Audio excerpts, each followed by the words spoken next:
Սաղմոս 21-րդ փառաբանություն հաղթանակի համար։ Ով Տեր, քո զորությամբ ուրախ է թագավորը, և որքան է ցնցում նա քո փրկությամբ։ Դու տվեցիր նրան իր սրտի փափագը, և նրա շրթունքների խնդրանքը չարգելեցիր նրան, որովհետև դու բարի օրհնություններ ես բերում նրա առաջ, և մաքուր ոսկեպսակ ես դնում նրա գլխին։ Նա կյանք խնդրեց քեզնից, և դու նրան երկար օրեր տվեցիր հավիտյանս հավիտենից։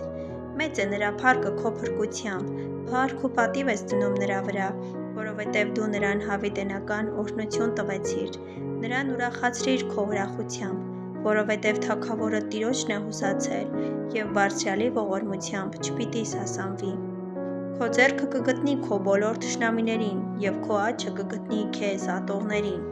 երբ երևաց դու նրանց կդարձնես վառված մի փուռ, Տերն իր բարկության ժամանակ պիտի կուլ տա նրանց, և կրակը պիտի ուտի նրանց։ Նրանց զավակին կկորցնես երկրից, և նրանց սերունդը մարդկանց որդիներից, որովհետև նրանք չարիք խորեցին քո դեմ, նենք խորհուրդներ հնարեցին, բայց չպիտի հաջողեն, որովհետև դու թիկունք դարձնել կտաս նրանց, երբ քո աղեղի լարերը կքաշես նրանց երեսի դեմ։ Ով Տեր, բարձրացրիր քո զորությամբ, և մենք պիտի երգենք ու փառաբանենք քո զորությունը։